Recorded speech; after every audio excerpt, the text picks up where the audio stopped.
सरस्वती साहा सरस्वती साहा ओम नमो भगवते वासुदेवाय भगवते वासुदेवाय ओम ह्रीं अंतरिक्ष अंतरिक्ष सरस्वती साहा सरस्वती साहा मन मन जप कर जाओ ओम ह्रीं अंतरिक्ष सरस्वती साहा ओम नमो भगवते वासुदेवाय ओम गंगाय नमः सत्यपाद रथमंदिर प्रदीप विनाशं गोरं सलगंग मंगल परमावती नमः प्रदीपरकल्प दैवश्रात्मन्मंतरस्वरिंद्र कलियुगस्य कलिप्रभवसंभायां जन्मकृत भारतबन्ध भारतवर्षस्य आर्यवर्त भागीरथी पूर्वतटे अहं केशवानंद महाराज महाभागन भक्ति योगाश्रमे काश्यपपुत्रस्य विनय सरकार नियुक्तमिदं काल सर्वकवचं सरस्वती कवचं परिशोधनं करिष्यं प्रजापति विष्णुविश्वकृतं विष्णुदेवता कवचं परिशोधन विनयोग द्वायि गुणापानि विद्यादायं सरस्वती और कल्याण विद्या संप्रदातार्थे सुखसमृद्धिवर्धनार्थे प्रसन्नं भव द्वायि माते प्रसन्नं भव द्वायि सरस्वती जगत् कल्याण विद्यादायिनी जगत् कल्याण विनाशानि सरस्वती प्रसन्नं भव ओम नमो भगवते वासुदेवाय बोले जाओ ओम नमो भगवते मने मने बोलो ओम नमो भगवते वासुदेवाय ओम ह्रीं अंतरिक्ष सरस्वती द्वायि द्वायि नवग्रह ग्रह देवता ग्रह देवी कवच प्राण शक्ति जीवनं करो द्वायि नवदुर्गं मातृगादं कवच प्राण शक्ति जीवनं करो द्वायि सप्तमी लोक सप्त ऋषि लोक बोलो ज्ञानलोक महलोक ब्रह्मलोक सत्यलोक जीवन कवच प्राण शक्ति जीवनं करो द्वायि दिग्विजय गणपति कामन कल्प विश्वं ब्रह्मा विष्णु महेश्वरं महारुद्रं महाकालं जीवन कवच प्राण शक्ति जीवनं करो चित्तवनं करो ओम नमो भगवते वासुदेवाय ओम नमो भगवते वासुदेवाय ओम ह्रीं अंतरिक्ष सरस्वती स्वाहा ओम त्र्यंबकं यजामहे सुगन्धिं पुष्टिवर्धनं उर्वारुकं गन्धनान् मृत्युर्मुक्षयं अतल वितल सुतल तलातल महापर्व सकल पाताल भूर्भुवस्सुतमो जनशक्तलो ओम ब्रह्मा विष्णु महेश्वर ओम सरस्वती जगत् कल्याण जगन्माता प्रसन्नं भव ओम कामधेनु कल्पवृक्ष ईश्वरदेवता ओम नमो भगवते वासुदेवाय ओम ह्रीं अंतरिक्ष सरस्वती स्वाहा এই জলটা খাও এখান থেকে ফোঁট লাগিয়ে দিয়ে মুখে ঢেলে খাও ভালো জলটা গেছে না প্রতিদিন এই জল স্নান করে সূর্যকে প্রণাম করে এরকম জল খাবে কি মন্ত্র বলবে ওম ह्रीं অন্তরিক্ষ সরস্বতী ওম নমো ভগবতে বাসুদেবায় ভুল হবে না তো প্রতিদিন ধ্যান করে রাত্রে ধ্যান না করে ঘুমাবে না তোমারও কর্তব্য একে ঠিকমতো গাইড করা ধ্যান করলে মন্ত্র জপ করলে কবচের অলৌকিক শক্তি বুঝতে পারবে যারা জীবনে আমার কথা শুনে চলে তাদের জীবনে কোনো সমস্যা হয় না আর যারা কথা শুনবে না তাদেরকে কিছু করতে পারবে কবচগুলোকে ঠিকমতো যাতে তুমি মা তো মার কর্তব্য কী সন্তানকে ঠিকমতো গাইড করতে হবে যাতে সে রোগ ধ্যান হচ্ছে মানুষের সমস্ত শক্তির বর্ধক সমস্ত চেতনা সমস্ত হৃদয় বৃত্তি সমস্ত মানসিক চেতনাকে কন্ট্রোল করে সেই জন্য প্রতিদিন এই কবচ গড়ায় দেওয়া রইল না ছিল এরকম হাতে করে ধরে ওম নমো ভগবতে বাসুদেবায় ওম ह्रीं अंतरिक्ष सरस्वती स्वाहा বলে জলটা ঢেলে থাকে ঠিক আছে স্নানের পর প্রতিদিন যখনই চান করুক 5টায় করুক 10টায় করুক 12টায় করুক করতে হবে ঠিক আছে যেন পরে ঠিক আছে রাত্রে ধ্যান করে মন্ত্র জপ করে প্রাণায়াম করবে দিনে 2-3 বার যত করবে তত স্মৃতিশক্তি বেড়ে যাবে এই যেমন বলছি যে পড়াশোনা ওম ह्रीं অন্তরিক্ষ সরস্বতী स्वाहा আর রাহু চলছে কি এখন বলেছি কি চন্দন লাগাতে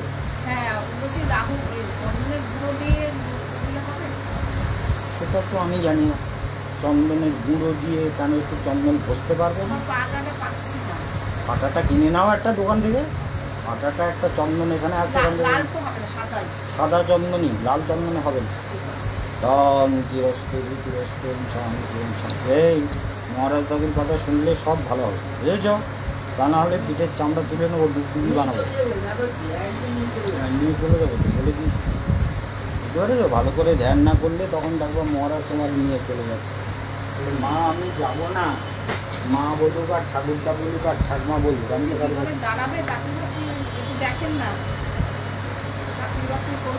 যেগুলো বলেছি সেগুলো আগে করো চাকরি করার কথা তো এক্ষুনি ভেবে লাভ নেই দাঁড়াতে গেলে তাকে মহারাজের কথা শুনতে হবে মহারাজের কথা শুনে চললে সব হবে ঠিক আছে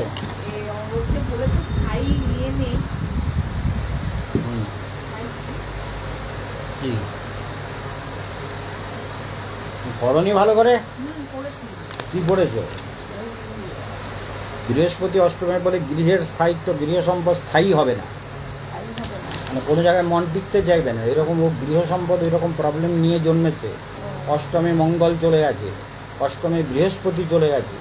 বৃহস্পতি অষ্টমে থাকলে কি হয়, জাতকের গৃহ সম্পদের প্রতি মানে স্থায়িত্ব থাকে না, মন টন চঞ্চলে, বাড়ি পছন্দ না, এখানে এইসব ভীষণ অস্থিরতা হয়, সেগুলোকে ওকে করতে বলতে হবে। কথাটা বুঝতে পেরেছো? ভবিষ্যতে কি করবে? দাঁড়াবে তো? চাকরি বাকরি আছে? ভবিষ্যতে দাঁড়াবে তো? চাকরি বাকরি করতে পারবে নাকি? বিদেশে মরণ যাওয়ার টার্গেট আছে বলেছিল, হ্যাঁ, কিন্তু এখানে থাকবে না। আরে যেখানে থাকবে তাকে আগে নিজের জীবনটা গঠন করতে হবে তো। তুমি মা, তুমি এইটুকু বুঝতে পারছো না? সেটাই তো, গঠন করতে পারবে, করবে তো, গঠন করতে হবে। মহারাজের কথা শুনলে গঠন হবে, মহারাজের কথা শুনে যা চলে তুমি মা সেটা করাবে, ভ্রামরী প্রাণায়াম করাবে, ধ্যান করাবে। এইগুলো অনেকে লাইনে এসে গেছেন, আমি আপনাদের কিছু বিশেষ কথা বলবো, তোমরা বুঝবে না চলে যাবে, বসবে না চলে যাবে, চলে যাবে। আমরা অনেকগুলো কথা মানে ভক্তদের জন্য বলবো, এই যে ব্রজধাম পরিক্রমায় যারা যাবে তাদেরকে বলার আছে, ধ্যান করবে যারা, তাদের সব ফর্ম ফিল আপ হয়ে গেছে। সমস্ত ভক্ত আপনারা শুনছেন, ফর্ম কিন্তু ফিল আপ হয়ে গেছে। কালকের আমাদের গদাধর, ললিতা, শুক্লামার সঙ্গে আরেকজন, এরা সব বুকিং করে নিয়েছে, এদের বুকিং হয়ে গেছে এবং সবাই যাওয়ার জন্য তৈরি, সবার ফর্ম ফিল আপ হয়ে গেছে। আমি একটু 1 তারিখে দিল্লি যাব, সেটা আপনাদের বলে দিলাম, কিন্তু বুধবারে আমার একটা যজ্ঞ আছে, সারাদিন সকাল থেকে সন্ধ্যা পর্যন্ত বারাসাতে বা হাবড়ার হাটথুবা গ্রামে নারায়ণ দাসের বাড়িতে আমার যজ্ঞ আছে। নারায়ণ দাসের বাড়ির যজ্ঞের পর আমি ফিরে আসবো সন্ধ্যাবেলায়, সেই জন্য বুধবারে আমাকে পাবেন না, বৃহস্পতিবার সারাদিন পাবেন। আর 16ই আগস্ট এবং 23শে আগস্ট কালসর্পদোষ, 23শে আগস্টের জন্য অলরেডি কবচ বুকিং হয়ে গেছে, কারণ 23শে আগস্ট হচ্ছে অমাবস্যা এবং শনিবার, সেই জন্য ওদিন কালসর্পদোষ কাটালে খুব ভালো, বুঝতে পেরেছো? ওই দিনই ছেলেকে নিয়ে আসবে। ঠিক আছে, তোমাদের পেমেন্ট করে তোমরা তাহলে চলে যাবে, যদি চলে যেতে হবে। আমরা এখানে অনেক কথা আলোচনা করব। মনোরঞ্জন এখানে এসে তো তোমাদের কত জমা ছিল মা? 3000। ও তো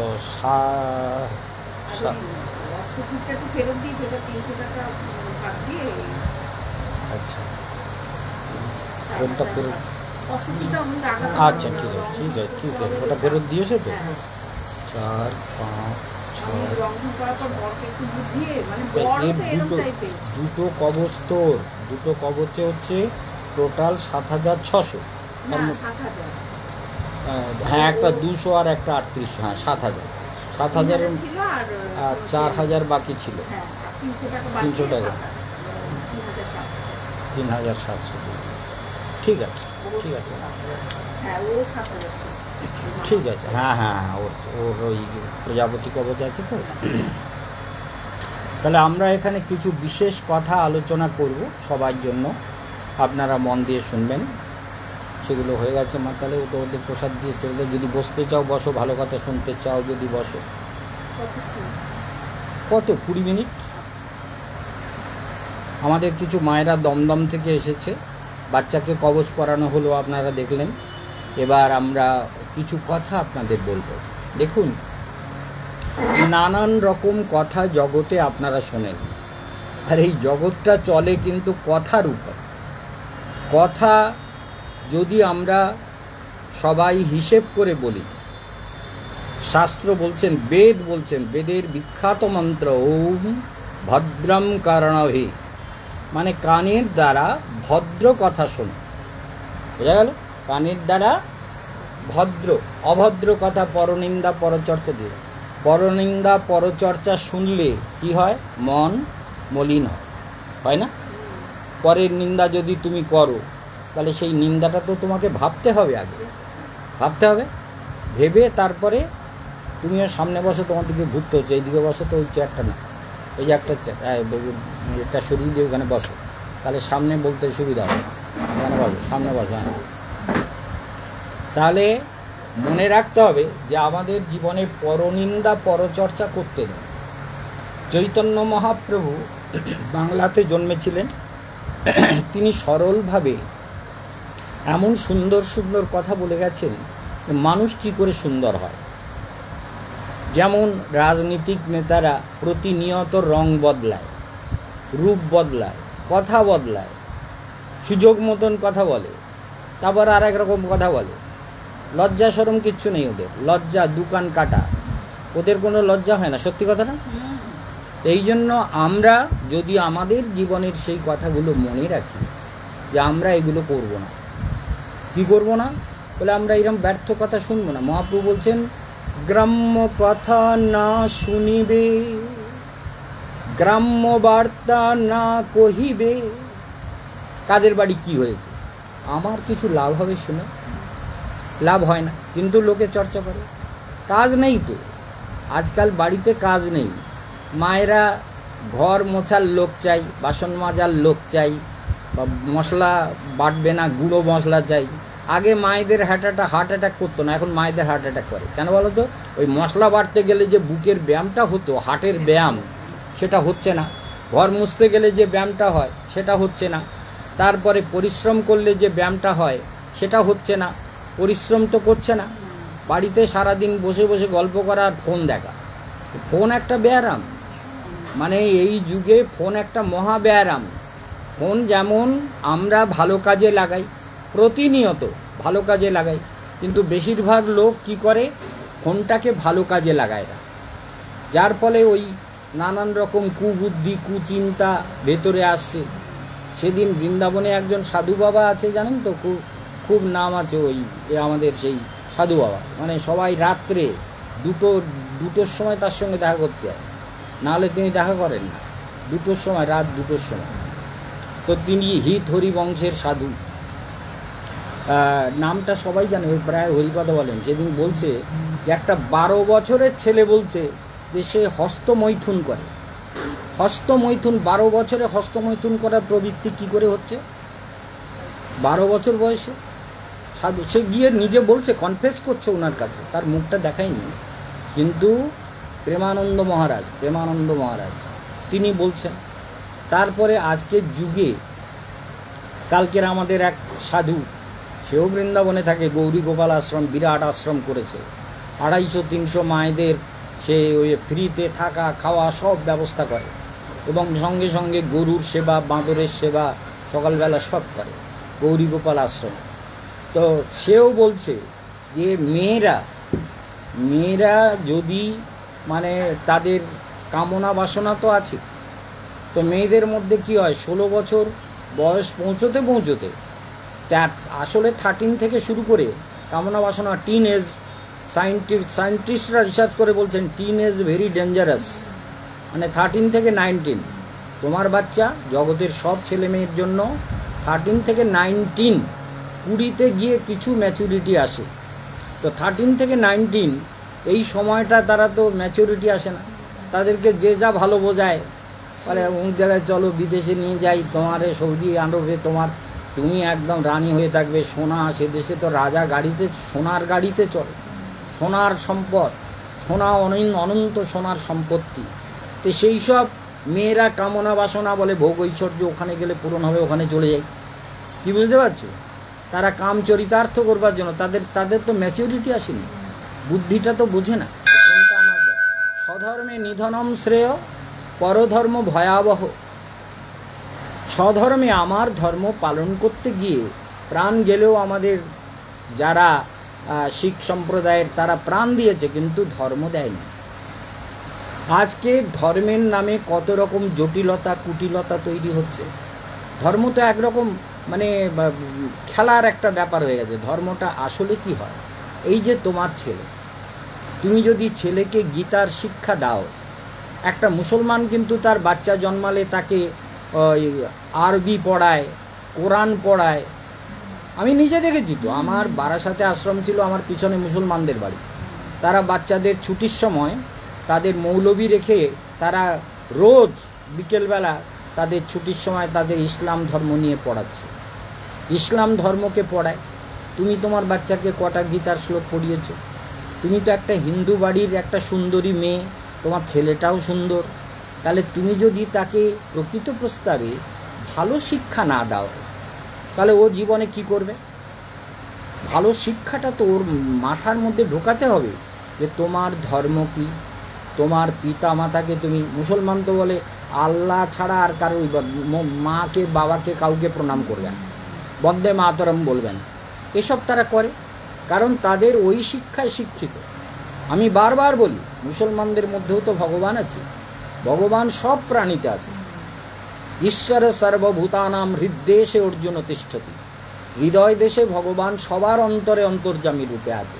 আমি তাকে দেখি, ধ্যান করি, আমি স্বপ্নেও দেখি, ধ্যানেও দেখি, আনন্দে দেখি, জগতের সব পরিস্থিতিতে তার ধ্যান করি। তাহলে ধ্যানটাই হচ্ছে মানবের সব থেকে বড় সম্পত্তি, আর সেটা সায়েন্টিফিক। যে যত ধ্যান করে তার হৃদয় তত উদার হয়, সরল হয়, সুন্দর হয়, মিথ্যে কথা বলে না। মিথ্যা কথা বলো না বললে তো হবে না, মিথ্যা কথা বলার প্রবৃত্তিটা যদি তার মধ্যে থাকে তাহলে সে মিথ্যে কথা বলবে। তাহলে মিথ্যে কথার প্রবৃত্তিটাকে দূর করতে গেলে ধ্যান করতে হবে, তাকে পবিত্র চেতনায় আনতে গেলে ধ্যান করতে হবে। আর মুসলমানদের শেখানো হচ্ছে যে কাফেরকে হত্যা করলে কোনো গুনাহ হবে না, পাপ হবে না, আল্লাহর কাছে হুর পাবে।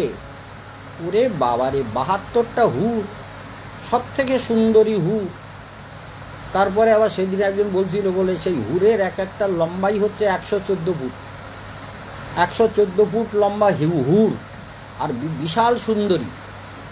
আমরা একটা মেয়েকে সেদিন দেখাচ্ছিলাম, ফেসবুকে দেখাচ্ছিল 17 ফুট লম্বা, দেখেছো নিশ্চয়ই? তো 17 ফুট লম্বা একটা মেয়ে, আর হুরগুলো 114 ফুট।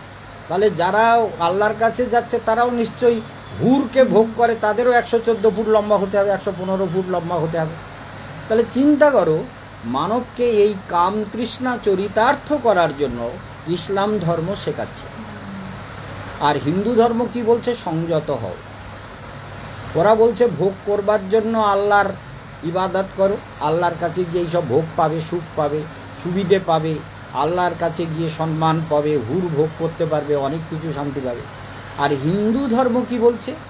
তোমার মধ্যে অমৃত চেতনা জাগবে, মধুর চেতনা, আনন্দ চেতনা, শান্ত চেতনা, প্রসন্ন চেতনা, যে চেতনা তোমাকে সুন্দর করবে, তোমার আশেপাশের বায়ুমণ্ডলকে সুন্দর করবে। এই যে তুমি এখানে বসে আছো, এই কথাগুলো শুনছো, চলে যাওয়ার জন্য ছটফট করছিলে, কিন্তু এই কথাগুলো শুনছো, এই কথাগুলো কিন্তু বীজ, এগুলো তোমার অন্তরে রোপিত হচ্ছে। এক সময় না এক সময় জাগবে। যে কেশবানন্দ বন মহারাজ এই কথাটা বলেছিলেন যে চোখের দ্বারা ভদ্রম পশ্যে, চোখ দিয়ে ভদ্র ভাবনা নিয়ে দেখো। একটা মেয়েকে কাম তৃষ্ণা নিয়েও দেখা যায়, একটা মেয়েকে মাতৃভাবেও দেখা যায়, লক্ষ্মীভাবেও দেখা যায়। আমি যাদেরকে দেখি, আহা কি সুন্দর মেয়ে, কি লক্ষ্মী, একদম দিব্য, কিন্তু সে যখন সিগারেট টানে তখন ঘৃণা করে, মদ খায়, সিগারেট টানে, কত ছেলের সঙ্গে প্রেম। তাই তো মানে কি, তো সত্য ঘটনা।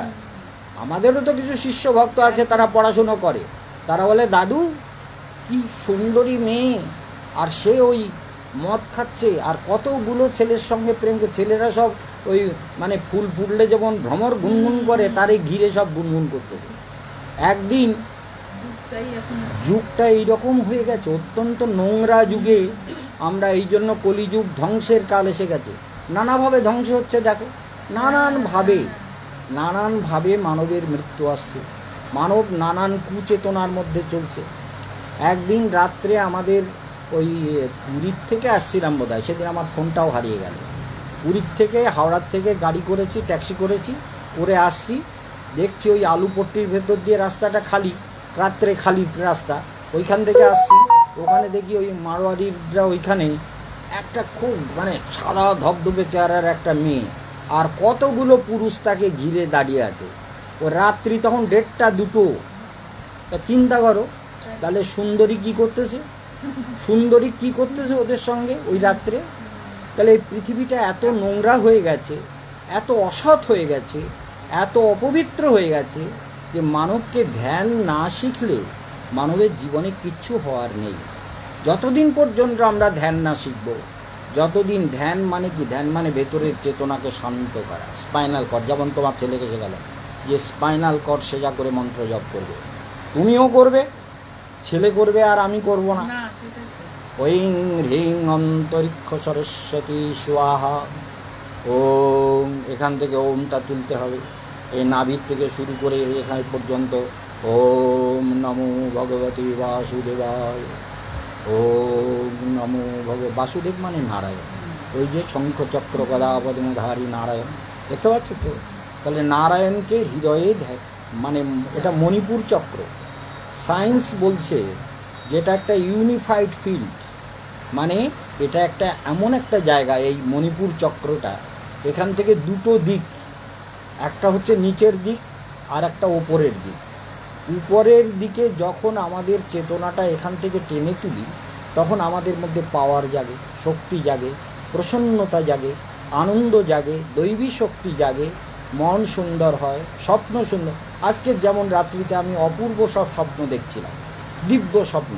স্বপ্নের কথা আমি আজকে বলবো না, কারণ সেই স্বপ্নগুলো এত সুন্দর, এত মনোরম, সেগুলো আমার জীবনের ইন্ডিকেশন, কি ঘটতে চলেছে সেগুলো আমি স্বপ্নে দেখতে পাই। সেই জন্য আমরা যোগাভ্যাস করি। অনেক ছোটোকালে জীবনে বাবা মাকে ছেড়েছি, অনেক ছোটোকালে, তার মানে বাড়ি ছাড়া হয়ে গেছি 11 বছরে পড়েই। আর 8 বছর থেকেই বাইরে কীর্তন শিখতাম। ওই এক মৈত্র বাগানে একজন কীর্তনিয়া ছিল, বিখ্যাত কীর্তনিয়া ললিতা দাস, তার সেখানে মঠ আছে, ললিতা দাসের মন্দির আছে। বসিরহাটে যেতে গেলে মৈত্র বাগান আগে পড়ে। তো সেখানে ওই ওর বাড়ি ছিল ওই গোপালপুর, কি আছে, গোপালপুরের সামনে একটা গ্রাম, সেই গ্রামে ওদের বাড়ি, সেখানে আমি থেকেছি। সেখানে থেকে কীর্তন করেছি, কীর্তন শিখেছি। তারপরে তাহলে মহাপ্রভু কি বলছেন? গ্রাম্য কথা না কহিবে জীবন, গ্রাম্য বার্তা না শুনিবে, অমানি মানদ হইয়া সদা কৃষ্ণ নাম লবে। অমানি মানদ, অমানি মানে যার মান নেই তাকেও মান দাও, অমানি মানদ মানে অমানিকেও, যার মান নেই তাকেও যদি আমি একটু সম্মান করে কথা বলি, তাতে তো সে খুশি হয়, বলে আমাকে সম্মান দিচ্ছে, তার মধ্যে একটা আনন্দ হলো। এই ভিক্ষে করিস তুই, এটা বলছি, কথাটা বুঝতে পেরেছো? কিন্তু কিছু কিছু জায়গা আছে সেখানে শাসন করারও দরকার হয়, সেটা সবাই করতে পারে না, সেটা আমি করি। আমি আচার্য, তো রাস্তা দিয়ে একদিন যাচ্ছি, এইখানে বাগবাজারে ব্যাংকে যাচ্ছি, তো একটা লোক বলছে, বাবা পাগড়ি মাথায় দিয়ে, চোখে চশমা, এই বিরাট ব্যাপার, ড্রেস ফ্রেস এরকম, এগুলো তো সত্যি সত্যি মানে দামি কাপড়, সিল্কের, পিওর সিল্কের কাপড়। তা বলতেছে কি কায়দা, কাজ করে খাও, কাজ করে খাও, মানে লেবাররা আসছে আমাকে বলছে। তাহলে এই ভাই শোনো শোনো, শুনবে না, আরে শোন এদিকে, তুই কী কাজ করিস রে? আমি যা কাজ করি তুই একদিন করতে পারবি? ওই মনোরঞ্জন সঙ্গে থাকে আমার, ও আমার সেক্রেটারি, তো আমার খুব প্রিয় পাত্র, ও গুরুদেবের কথা শোন। হ্যাঁ শোন, তুই কী বললি, কাজ করে খা, তুই কী কাজ করিস? তোর মতো কত লোককে খাওয়াই আমি জানিস, কত লোককে কাজ দেই জানিস, কত লোকের জীবন রক্ষা করেছি জানিস, কত লোকের বাড়ি করে দিয়েছি জানিস? চুপ একদম। কোনো দিন সব সাধুকে এক পাল্লায় ফেললি না, আমি ভিক্ষে করা সাধু না, কি বুঝেছ? তাহলে আমি ভিক্ষে করা সাধু না, আর আমাকে ওইরকম বলবি না। আমার কাজ তুই একদিন করতে পারবি, একদিন করতে পারবি? এই একদিনের মন্ত্রী হয়ে যেরকম। যাই হোক, এখন প্রশ্ন উঠে দাঁড়াচ্ছে যে আমরা একটা এত সুন্দর জীবন পেয়েছি, আর এই ভারতবর্ষ বাঙালির হিয়া অমিয় মথিয়া নিমাই ধরেছে কায়া। শিশির কুমার ঘোষ অমিয় নিমাই চরিতে লিখছেন, বাঙালির হিয়া, বাঙালির হৃদয়ের অমিয়, অমিয় মানে অমৃত মন্থন করে নিমাই এই সুন্দর শরীর ধারণ করেছেন। তিনি জগৎকে বলছেন, গ্রাম্য কথা না কহিবে, গ্রাম্য বার্তা না শুনিবে, অমানি মানদ হইয়া সদা কৃষ্ণ নাম লবে। তাহলে কৃষ্ণ নাম করবা না? কৃষ্ণ কৃষ্ণ বলবা, স্তপ্ত আহত, যদি একটু পুড়ে যাও তাও বলবা কৃষ্ণ কৃষ্ণ, পড়ে যাও, হুচুট খাও, বিপদে পড়ো, ভগবানের নাম করবা, ভগবান রক্ষা করবেন।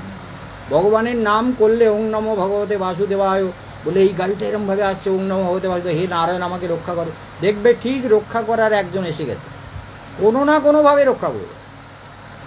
আমাদের জীবনে এরকম কত বিপদ এসছে, আমরা কত বন্দুকের সামনে গেছি, কত কিছু করেছি, কারণ কলেজ চালিয়েছি, ইন্টার কলেজ। রাত সকালবেলা ভাবছিলাম যে একটা ছেলে আমাকে কালকে বলছিল, সোমনাথ বলে আমরা একটা প্রজেক্ট করেছি বর্ষানায়।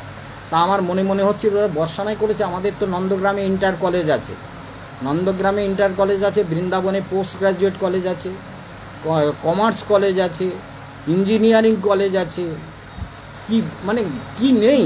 তাহলে এত সব সম্পত্তি আছে, তাহলে ওকে ভাববো বলছে, ওকে বলবো ভাবছিলাম, এই মন দিয়ে শোনো, ঘুম পাচ্ছে? আমার দিকে তাকাও, চোখ আমার দিকে, চোখগুলো ছোটো ছোটো তো বাঁদরের মতন, ভালো করে তাকাও, ভালো করে তাকাও, ঠিক মতন ধ্যান করো। মার চোখ দেখো, তার কোন এরকম করতে হবে? হ্যাঁ, চোখটা ভালো করে তাকাও। তাহলে দেখা যাচ্ছে মহারাজ দাদু কি বলছে,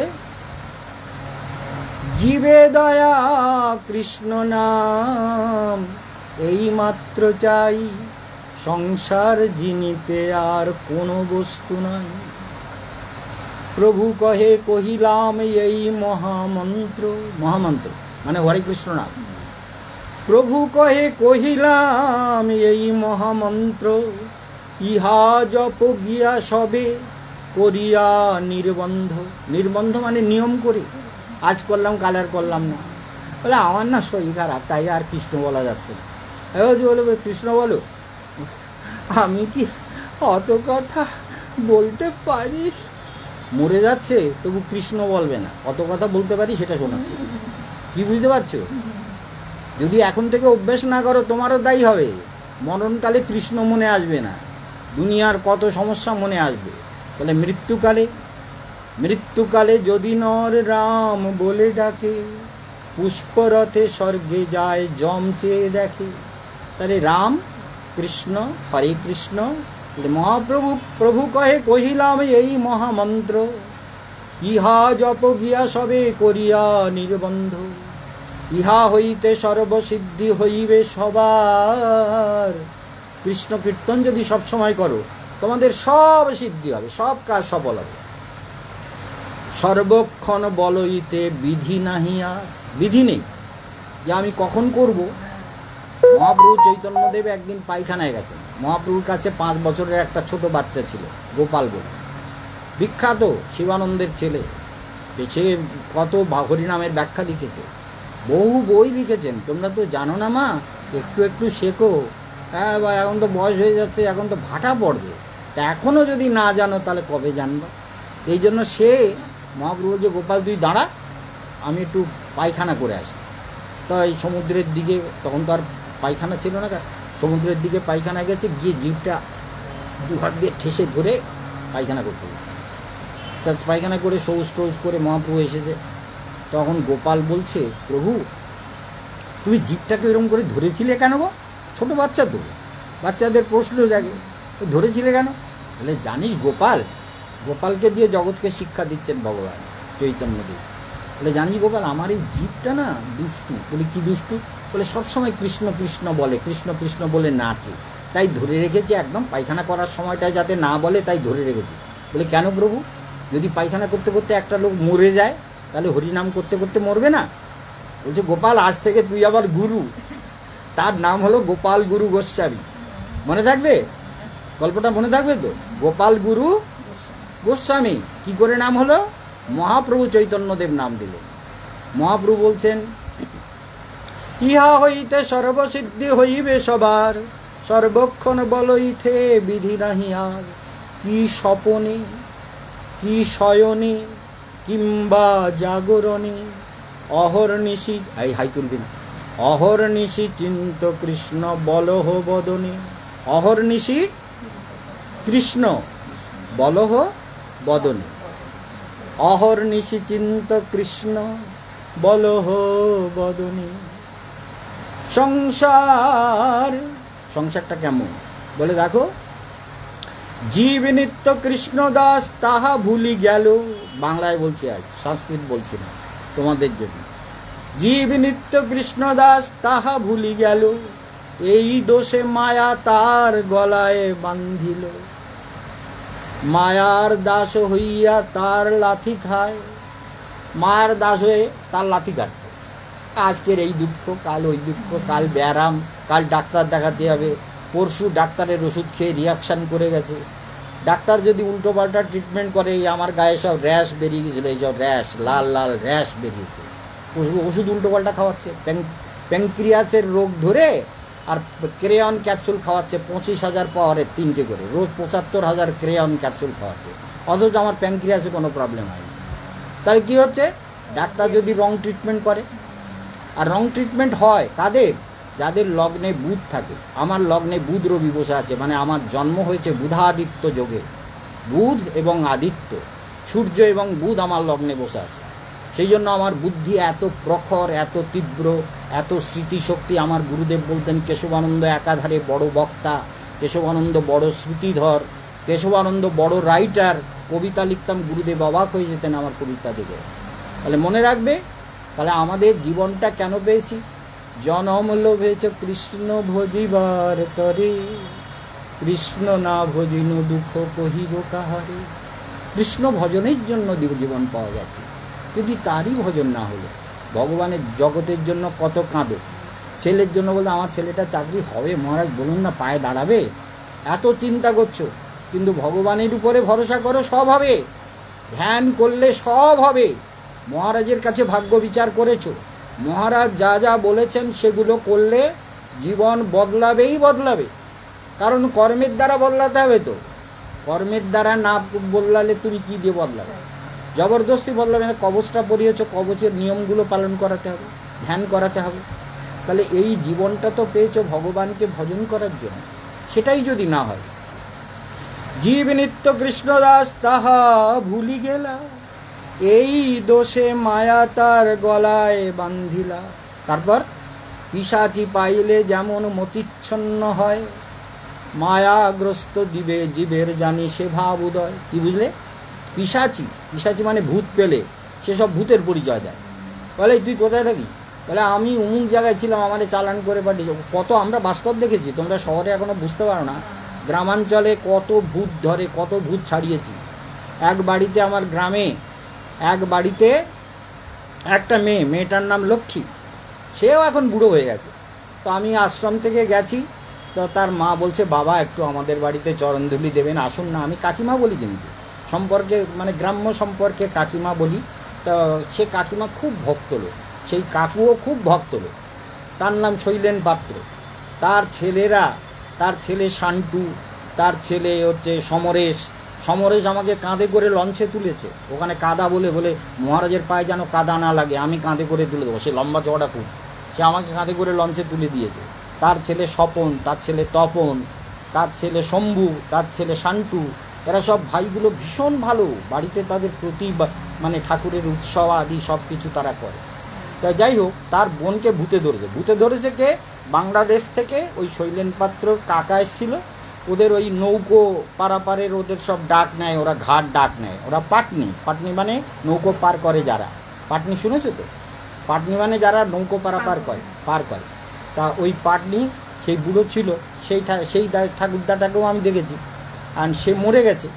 মরে গিয়ে ওই মেয়েটা বাজার থেকে তেল নিয়ে আসছিল, ছোট ছিল তখন, পেচ্ছাপ করতে বসেছে একটা গাছতলায়, সেইখান থেকে তাকে তার ঠাকুরদা ভূতে ধরেছে। ভূতে ধরে এইবার আর ছাড়ে না, এইবার আমারে ডেকেছে।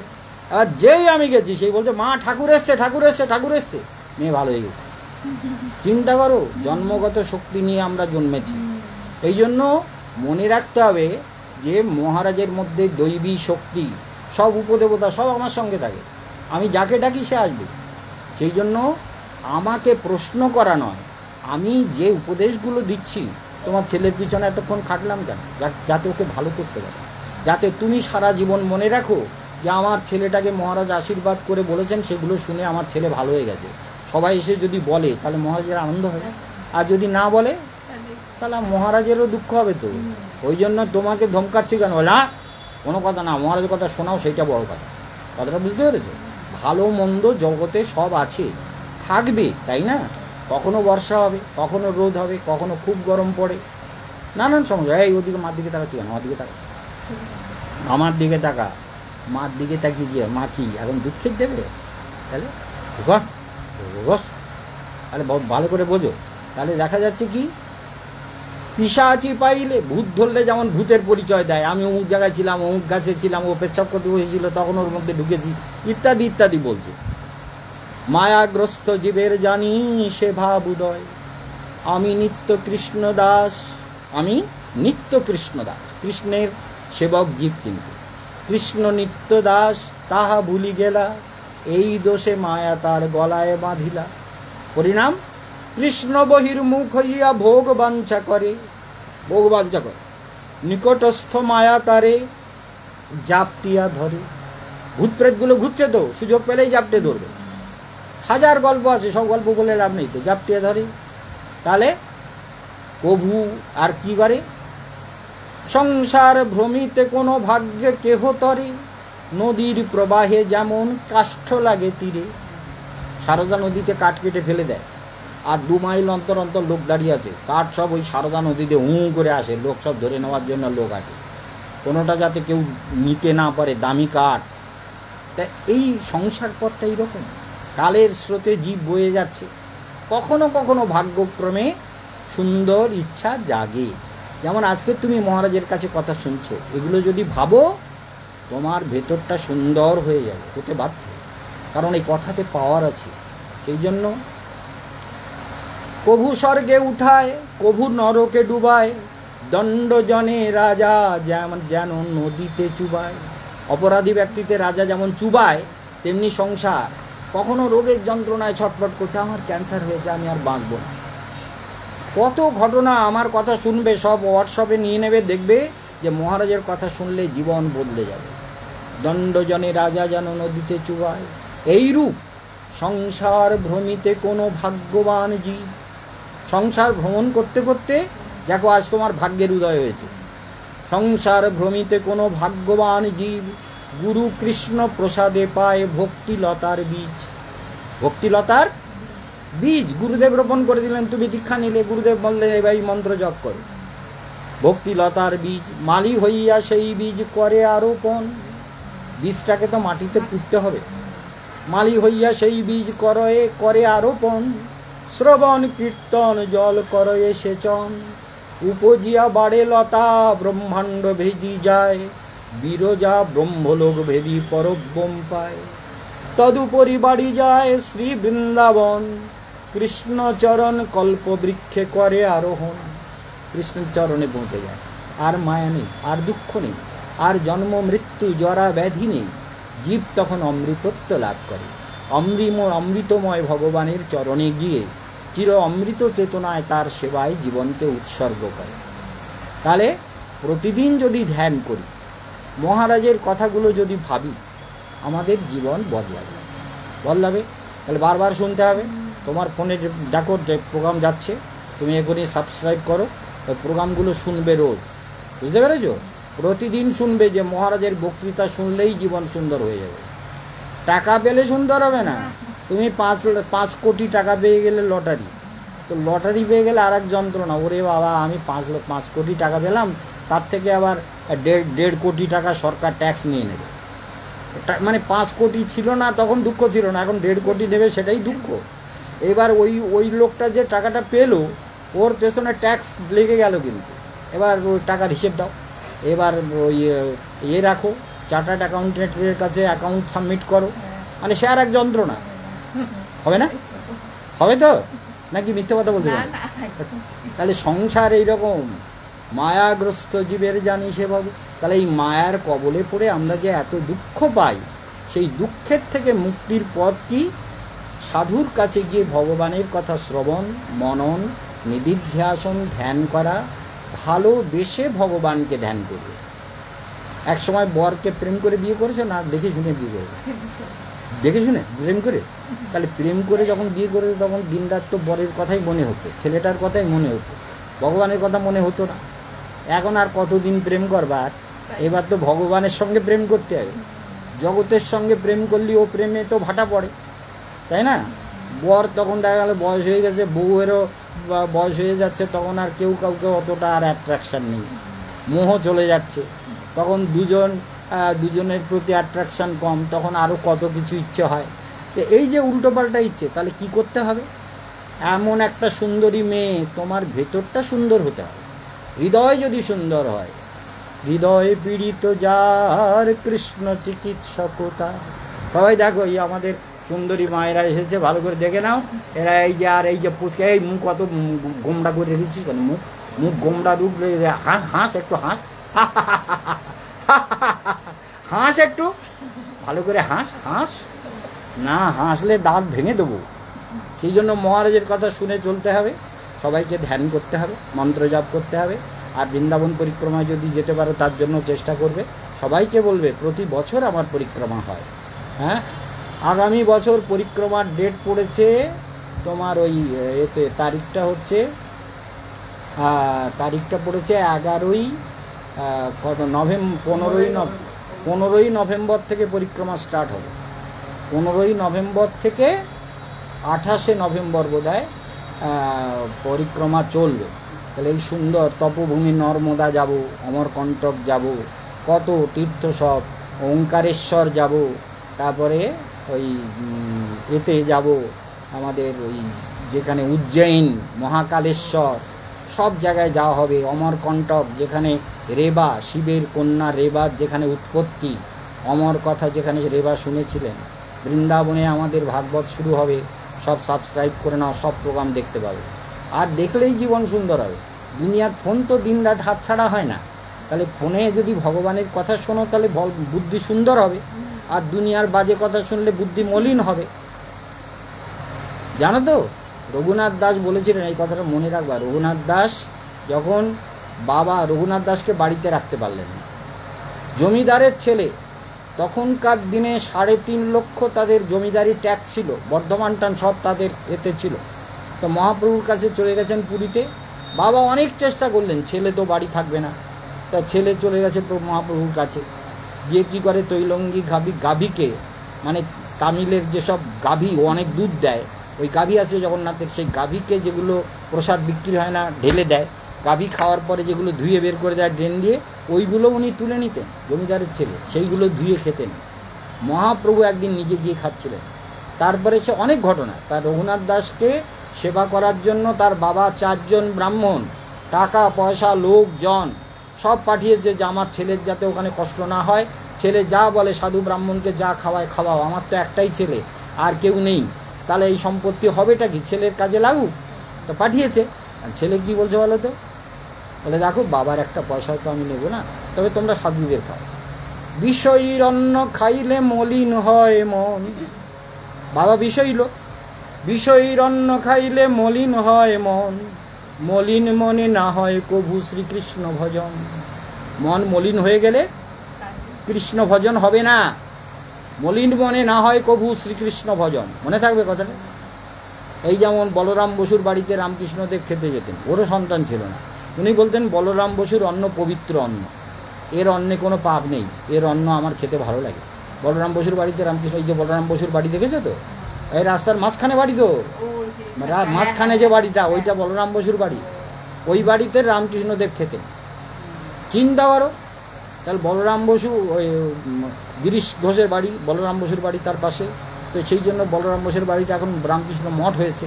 তাহলে বুঝতে হবে যে বিষয়ীর অন্ন খাইলে মলিন হয় মন, তারপর মলিন মনে না হয় কবু শ্রীকৃষ্ণ ভজন। মনে থাকবে, মলিন মনে না হয় কবু শ্রীকৃষ্ণ ভজন। যাই হোক, যারা পরিক্রমায় যাবেন যোগাযোগ করে নিন, আর বেশিক্ষণ বলবো না। সবার জীবন সুন্দর হোক, আর এই কথাগুলো আপনারা শেয়ার করে দিন। যত লোক শুনছেন, বহু লোক লাইনে এসে গেছেন, সবাই শেয়ার করে দিন, যাতে সবাই এই দিব্য কথা শোনার পরম সৌভাগ্য লাভ করে। তোমাদের জীবন পথ সুন্দর হোক, সবাই ধ্যান করো, মন্ত্র জপ করো, সবার জীবনে কল্যাণ হোক। এইখানেই প্রোগ্রাম সমাপ্ত করলাম। সবাই ভালো থাকুন। ওম শান্তি।